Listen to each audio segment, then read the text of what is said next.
गुरुर्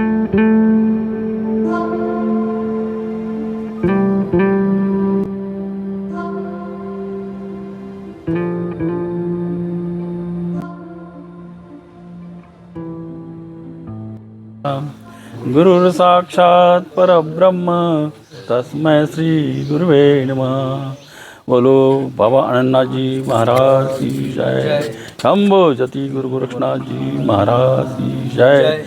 नवनाथ 84 सिद्धों की जय। वेश भगवान की जय। सब भक्तों की जय। आज के आनंद की जय। बोल बेटा क्या है? श्रीनाथ जी गुरु जी को आदेश। गुरु जी, एक प्रश्न था मेरा, जिसमें योगी और जोगी में अंतर क्या है? योगी और जोगी? जी गुरु जी। अवधू जोगी भरे धर्म की साख, जैसा देखा वैसा कहे, पाप पुण्य से न्यारा रहे। जोगी और योगी ये दो भाग बहुत पहले की बात है। पूर्व काल में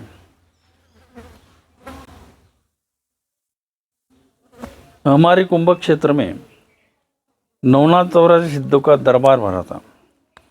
उस समय योगी और जोगी सारे एकत्र परिवार था हमारा नाथ संप्रदाय का। तो भगवान आदिनाथ, भगवान शिव और पार्वती इनके शिष्य थे। जो भगवान शिव के शिष्य बने आदिनाथ के, वो ब्रह्म स्वरूप बने। जो शक्ति के शिष्य बने, जो शक्ति संप्रदाय तैयार हो गया था।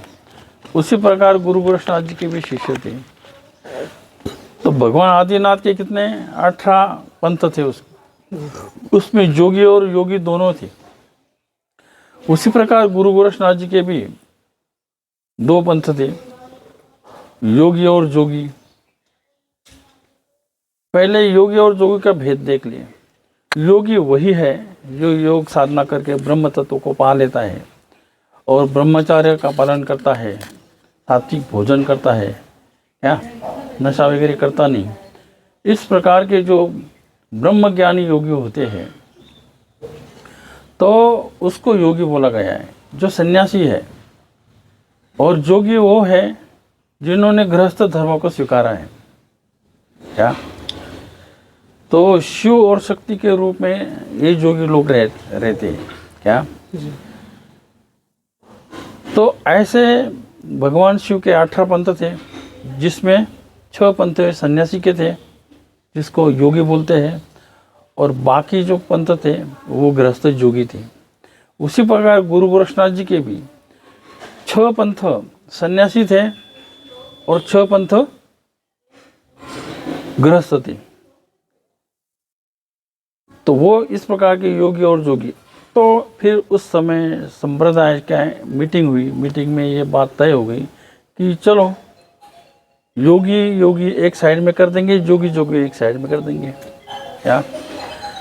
तो उस समय आदिनाथ जी के जोगी संप्रदाय जो गृहस्थ थे उनको, और गोरक्षनाथ जी के योगी संप्रदाय वो उनको एकत्र करके वो जोगी संप्रदाय बनाया। और जो सन्यासी थे उसमें 6 पंथ आदिनाथ जी के और 6 पंथ गोरक्षनाथ जी के, ऐसे 12 पंथ के हमारी नाथ संप्रदाय की ये एक प्रणाली बन गई, गुरु शिष्य प्रणाली। तो इस प्रकार ये जोगी और योगी में एक अंतर आ गया है। एक में शिव है, एक में शक्ति है, एक में ब्रह्म है, एक में माया है। तो योगी जो है वो ब्रह्म तत्व से रहते हैं, परमात्मा तत्व से रहते हैं और गुरु से संलग्न रहते हैं। जोगी लोग इसको, इसलिए योगी लोगों को ब्रह्म तत्व कहा गया है, क्या, सन्यासी साहब। और जोगी संप्रदाय को वो एक शक्ति संप्रदाय था, उसको माया का ही रूप बताया गया है। संसार में जहाँ भी शक्ति निर्माण होती है जैसे हमारे साधु संत तपस्या करते हैं, सिद्धि को प्राप्त करते हैं, तो अनेक प्रकार की शक्तियाँ प्राप्त करते हैं।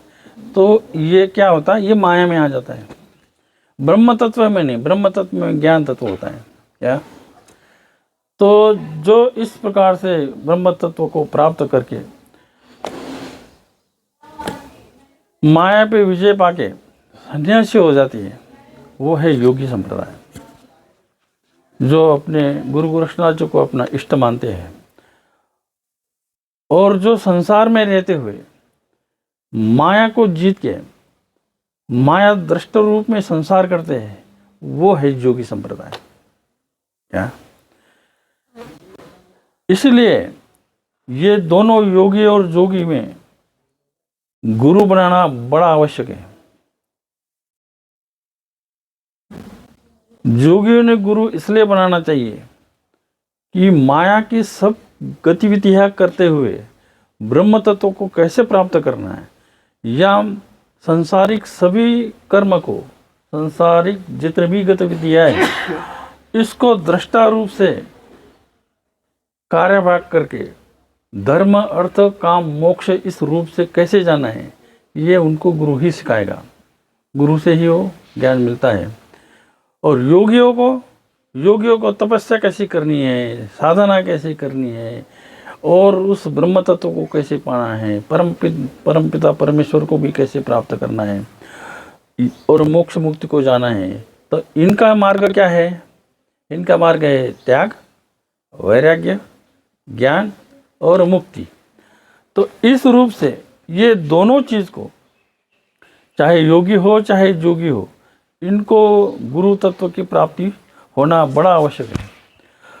और गुरु तत्व की प्राप्ति ये योग संयोग से ही प्राप्त होती है। इसलिए हमेशा सत्संग में इन लोगों ने रहना चाहिए, चाहे योगी हो चाहे जोगी हो। सत्संग में इसका ज्ञान हो जाता है, और जब अपनी बुद्धि, अपना मन निर्मल हो जाता है, निस्वार्थ हो जाता है, उस समय उनको गुरु की प्राप्ति अपने आप हो जाती है। उनको गुरु ढूंढने की ज़रूरत नहीं है। वो जो बोलते हैं ना, पानी पियो छान के, गुरु करो पहचान के, तो ऐसा नहीं है। तुम खुद वैसे लायक बन जाओ, चाहे योगी हो चाहे जोगी हो। जब तुम्हारा मन निस्वार्थ होगा, निर्मल होगा क्या, तभी तुमको गुरु अपने आप मिल जाएगी क्या। तो इस प्रकार का जो भेद है, उस भेद को समझना चाहिए। अब जैसे मैंने तुमको दीक्षा दी नाथ संप्रदाय की तरफ से, लेकिन तुम जोगी नहीं है क्या, तुम जोगी नहीं, तुम अगर योग करोगे तो योग ही है क्या। अगर जोगी संप्रदाय को योगी संप्रदाय में आना है, तो उनको संन्यास लेना बड़ा आवश्यक है। संन्यास लेके साधु होके करना छेदन करके दर्शन योगी बना के, दर्शन योगी शिव की काया भूल जाती है। तो इस प्रकार शिव और गुरु गोरक्षनाथ के स्वरूप को प्राप्त करने के लिए तुम्हें संन्यास लेना पड़ेगा, और संन्यास लेके करना छेदन करना पड़ेगा, साधना करनी पड़ेगी, तपस्या करनी पड़ेगी। उसके बाद जो शक्ति प्राप्त होगी या जो सिद्धियाँ प्राप्त करी, उससे से तुम जगत कल्याण कर सकते हैं, और तभी जग तुमको मानेगा। यूँ नहीं कि जोगी संप्रदाय ने सन्यासी योगी संप्रदाय की बराबरी करनी, नहीं, ना बराबरी कर सकते हैं, ना उससे जलन पैदा कर सकते हैं, ना उनकी कमियां को ढूंढ सकते हैं। तो ये जो बातें हैं, ये जो भेद है, बस इतना ही है भेद कि योगी संप्रदाय ब्रह्म तत्व को प्राप्त है और जोगी संप्रदाय माया तत्व को प्राप्त है। बोल भवानंद जी महाराज की जय, बोल गुरु गोरक्षनाथ जी महाराज की जय, बोल नवनाथ वरांशी सिद्धों की जय, बोल भेष भगवान की जय, अलख निरंजन। श्रीनाथ जी गुरु जी को आदेश। गुरु जी एक और प्रश्न है, जोगी संप्रदाय और योगी संप्रदाय की जड़ क्या है, ये बताने की कृपा करें। योगी और जोगी संप्रदाय की जड़ जी, योगी और जोगी संप्रदाय की जड़ तो नाथ संप्रदाय ही है, जो भगवान आदिनाथ ने इसकी निर्मित की थी। योगी संप्रदाय का आदर्श गुरु गोरक्षनाथ जी है, जिन्होंने योग साधना की सभी क्रिया करके, सभी सिद्धियां की प्राप्ति करके, और योग साधना जैसे कर्म योग है, ज्ञान योग है, ध्यान योग है, ये सब कुछ करते हुए शून्य समाधि कैसे लेनी है, इसकी जो परिकल्पना है या जिसकी अनुभूति है, उसका आदर्श गुरु गोरक्षनाथ जी है। और उन्होंने इसके ऊपर इतनी पुस्तकें लिख रखी है, ग्रंथ इतने लिख रखे हैं, इतनी खोज की है कि आज उसको गोरख धंधा भी बोला जाता है। उसी प्रकार जोगी संप्रदाय भगवान आदिनाथ, जिसको हम शिव शक्ति बोलते हैं, तो शिव शक्ति के द्वारा ही निर्माण हुई है। तो इस प्रकार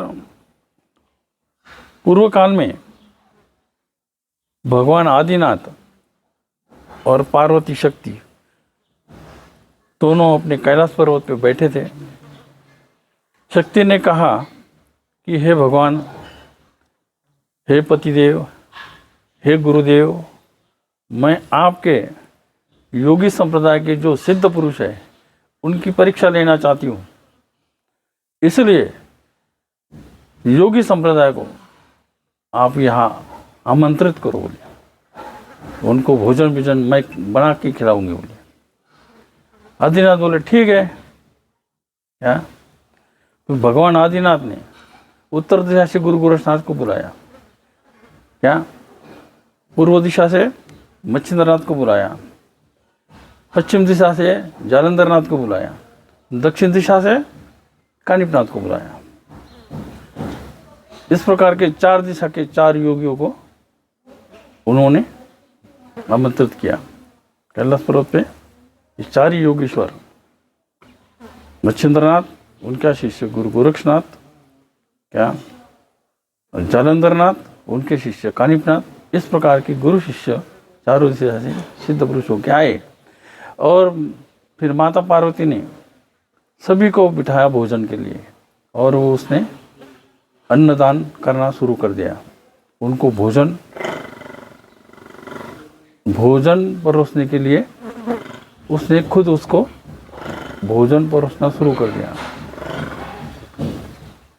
और इस प्रकार से उस समय सबका एक दृष्टिकोण था। उस समय पार्वती प्रत्यक्ष माया के स्वरूप में करती थी। जैसे समुद्र मंथन में भगवान विष्णु ने मोहिनी का रूप लिया था, उसी प्रकार माता पार्वती ने इन बड़े बड़े सिद्ध योगियों के सामने ऐसा ही एक मोहिनी रूप लिया, और उस मोहिनी रूप से वो सबको परोस रही थी। उस समय हर एक के मन में एक विचार आने लगे। क्या गुरु गोरक्षनाथ जी के विचार ऐसे आए थे कि ऐसे ही मेरी माता होती तो मैं धन्य हो जाता। इसलिए पार्वती ने उसी समय उनको वरदान दे दिया, क्या कि उस पूरे नाथ संप्रदाय का तू आदर्श बन जाएगा। क्या और माया तुझे कभी जीत नहीं पाएगी। क्या क्योंकि माया का स्वभाव ऐसा है, जो भी ब्रह्मचारी रहने की कोशिश करता है, योग करने की कोशिश करता है, या जीव का शिव करने की कोशिश करता है, या जो ब्रह्म तत्व को पाना चाहता है, उसकी परीक्षा लेने ये माया किसी न किसी रूप में उस योगेश्वर को परेशान करती है। जो पक्का गुरु का चेला है वो तो इन बातों में निभा जाता है। तो इस प्रकार से माता पार्वती ने गुरु गोरक्षनाथ जी को वरदान दे दिया कि जा, तेरे को माया कभी जीत नहीं पाएगी और तू पूरे नाथ संप्रदाय का आदर्श बन जाएगा। अब जब मच्छिंद्रनाथ के पास परोसने आए तो मच्छिंद्रनाथ ने उसको अपनाने की कोशिश की। एक आसक्त दृष्टि से उन्होंने देखा, तो तब मच्छिंद्रनाथ को उन्होंने बता दिया है कि तुझे श्री की प्राप्ति त्रिया राज्य में जाएगा, तब तुझे श्री की प्राप्ति होगी, जिसके तू सेवा करेगा, जिसे तू प्रेम करेगा। क्या उसी प्रकार जालंधर नाथ को भी, और जालंधर नाथ ने भी जब परोसनी आई माता पार्वती, तो जालंधर नाथ भी सोचने लगे कि ऐसी सुंदरी के घर में मैं सेवा करूं। तब उनको भी माता पार्वती ने बोल दिया कि जा बेटा, बोले तू जब गौड़ बंगाल में जाएगा तो वहाँ के जो मैनावती, तो उसके वहाँ तू सेवा करेगा। और तो इस प्रकार से मैनावती की उसने फिर वहाँ भरपूर सेवा की। अब प्रसंग आता है जोगी का। जब मच्छिंद्रनाथ त्रिया राज्य में गए हैं तो उस समय जब वहाँ की मैना की नहीं है तो वो इस प्रकार से जब मच्छिंद्रनाथ का हनुमान जी से भेंट वार्तालाप हुई, उस समय हनुमान जी ने मच्छिंद्रनाथ से वचन ले लिया था कि त्रिया राज्य में जो मैनाकिनी है वो मेरी भक्त है बोले, मेरी शिष्य है बोले, मेरी उसने तपस्या करके उन्होंने मुझे वरदान मांगा है, तो मैंने उनको शब्द दिया है, उनको वरदान दिया है कि तेरे राज्य में, तेरे त्रिया राज्य में एक महान योगीश्वर आएगा और उसका सहवास में तुम्हारा सबका उद्धार होगा बोले। तो इस प्रकार से मच्छिंद्रनाथ को बताने के बाद फिर मच्छिंद्रनाथ बोले ठीक है, जैसे आपकी इच्छा, मैं उस त्रिया राज्य में जाऊंगा और फिर उन सब का मैं उद्धार करूंगा। तो उस रूप से जब मच्छिंद्रनाथ जी त्रिया राज्य की तरफ निकले, त्रिया राज्य आसाम गुवाहाटी में है, जहाँ माँ कामाख्या का राज्य था। तो जाते जाते वो तारापीठ में कुछ दिन साधना करने लगे। तो तारापीठ में एक तिब्बती लामा आया था, संगा कुछ नाम है उसका, तो वो भी बहुत बड़ा योगेश्वर था। उससे उन्होंने तारापीठ में कौल क्रिया, कौल योग, कौल ज्ञान सिंधु, इसका ज्ञान लिया उन्होंने। उस समय हमारे सप्त ऋषियों में वशिष्ठ ऋषि थे, वो भी वहाँ मौजूद थे। तो वशिष्ठ ऋषि और मच्छिंद्रनाथ जी ने उस कौल ज्ञान को प्राप्त किया वहाँ। कौल ज्ञान ये विद्या ऐसी है जो श्री शंकर संपर्क में जाते हुए भी माया के ऊपर विजय प्राप्त करते हैं। तो उस क्रिया को सीख लेने के बाद फिर मच्छिंद्रनाथ त्रिया राज्य की तरफ चले। त्रिया राज्य की तरफ जब वो उस त्रिया राज्य के बाउंड्री पे आ गए तो वहाँ एक कोलिंग नाम का गांव है। उस कोलिंग के वहाँ एक बादुड़ी पहाड़ करके पहाड़ है, वहाँ एक गुफा है। उस गुफा में मच्छिंद्रनाथ जी ने अपनी जो ओरिजिनल योगिक बॉडी है, योगिक काया है, इसको वहाँ स्थापित किया और माया का रूप लेके, क्योंकि उनके पास पर काया प्रवेश की सिद्धि थी, तो उन्होंने दूसरा शरीर धारण किया और मूल शरीर को उसी गुफा में रखा और उसके बाद वो त्रिया राज्य में उन्होंने प्रवेश किया। और जब त्रिया राज्य में उन्होंने प्रवेश किया तो फिर वहाँ मैनाकिनी मिली है और भी रानियाँ। वो त्रिया राज्य ऐसा था कि वो पूरा राज्यों का कारोबार सब स्त्रियों के हाथ में था। क्या वो बोलते ना, हमारी इधर बोलते बांगड़ी का राज्य, चूड़ी का राज्य। जब इंदिरा गांधी पंतप्रधान थी हमारे देश की, तब सारे यही बोलते थे कि पूरा देश चूड़ी के अंदर चला गया करके। तो वही अवस्था उस कामाख्या के त्रिया राज्य में थी। और मच्छिंद्रनाथ जी ने उस रूप से फिर वहाँ उन सबको कौल ज्ञान सिंधु का ज्ञान देके माया से परे कैसे जाना है, ये सब उन मैनाकिनी से लेके उस राज्य कारोबार देखने वाले सारे स्त्रियों को बताया। तब उनका वहाँ सभी स्त्रियों का उद्धार हो गया। हमारा उद्धार कब होता है? जब इन भ्रामकवादियों को देख, इतने मच्छिंद्रनाथ त्रिया राज्य में गए और उनको 2 पुत्रों की संतान भी हो गई। ये इन योगियों में और बाकी समाज में भी अनेक प्रकार की भ्रांतियाँ निर्माण होगी। इतने बड़े योगी थी, वहाँ क्यों गए? इस प्रकार से उनके भ्रमंती हो गए और उन्होंने बोल दिया कि मच्छिंद्रनाथ जी तो त्रिया राज्य में फंसे हुए हैं। हाँ, ऐसा बोला है। ये कानिपनाथ ने गोरक्षनाथ को बताया कि तेरा गुरु तो त्रिया राज्य में फंसा हुआ है, माया में फंसा हुआ है। तो इससे लोगों के भ्रम निर्माण हो गए। फंसा हुआ वो मतलब क्या है क्या? लेकिन मूलता किसी को मालूम नहीं कि मच्छिंद्रनाथ इसी कौल ज्ञान सिंधु से, कौल ज्ञान से सभी स्त्री जाति का उद्धार करने के लिए गए थे। वो कहीं वहाँ संसार करने थोड़ी गए थे। इसलिए उन्होंने फिर भी अपना यौगिक जो शरीर था, यौगिक जो काया थी, उसको उन्होंने उस गुफा में, बादुड़ी गुफा में सुरक्षित रखा और मायावी शरीर धारण करके उस त्रिया राज्य में गए और उन्होंने वहाँ त्रिया राज्य में 12 साल राज्य किया और उस राज्य में जो जो भी लायक थे उनका सबका उद्धार किया। तो वो जड़ है इस जोगी संप्रदाय की। तो इस जोगी संप्रदाय में उन्हीं आदर्श से वो चलते हैं। तो जोगी संप्रदाय का आदर्श भगवान शिव और पार्वती है। उसी प्रकार नाथ संप्रदाय में मच्छिंद्रनाथ और मैनाकिनी इनका आदर्श है। इसलिए जितना महत्व हमारे योगी संप्रदाय को है उतना ही महत्व जोगी संप्रदाय को भी है। लेकिन उन्होंने दृष्टा होके संसार करके माया को पार करके, सुख दुख के पार होके, पाप पुण्य के पार होके अगर वो योग साधना करके उस ब्रह्म तत्व को पा लेते हैं तो वो भी हमारे बराबर का है।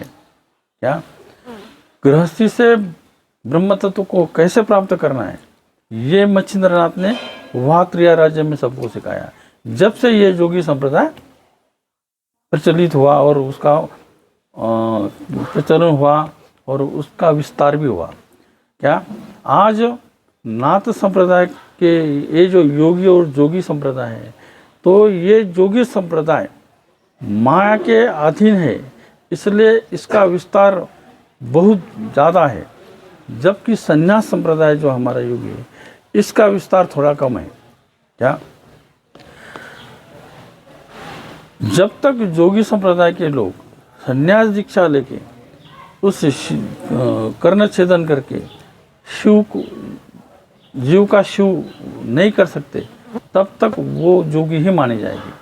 लेकिन अगर वो संन्यास प्राप्त करके, गुरु को धारण करके, संन्यास प्राप्त करके, योग साधना करके, तपस्या करके उस ब्रह्म तत्व को पा लेते हैं, तो वो फिर हमारे नाथ संप्रदाय के योगी संप्रदाय में उसको मान्यता मिलती है।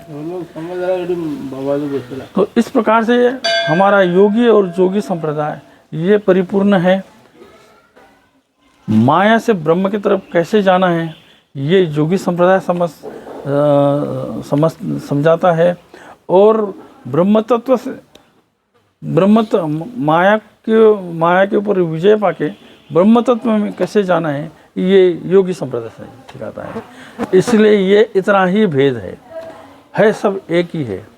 अब इसमें जैसे तुम लोग हैं, आम गृहस्थ लोग हैं, इतर जाति के धर्म के लोग हैं, वो जब नाथ संप्रदाय से दीक्षा लेते हैं तो वो जोगी नहीं, उनको जोगी नहीं बोला जाता।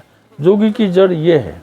क्या इस प्रकार से हमारा आज भी जोगी और योगी संप्रदाय नाथ संप्रदाय का पूरे विश्व में प्रचार प्रसार करते हैं। साधना द्वारा, प्रवचन द्वारा, कथा द्वारा, अनेक प्रकार से, अनेक रूप से आज नाथ संप्रदाय हमारा बहुत बिखरा हुआ है। और नाथ संप्रदाय का सबसे बड़ा आदर्श कि माया के ऊपर विजय पाके, संसार से दृष्टा होके उस ब्रह्म तत्व को पाके मुक्त हो जाना, ये हमारे नाथ संप्रदाय का आदर्श है। और इसी प्रचार के लिए हमारे योगी और जोगी संप्रदाय पूरे देश विदेश में प्रचार प्रसार करते हैं। बोल गुरु गोरक्षनाथ जी महाराज की जय। बोल बाबा आनंदनाथ जी महाराज की जय। अलख निरंजन।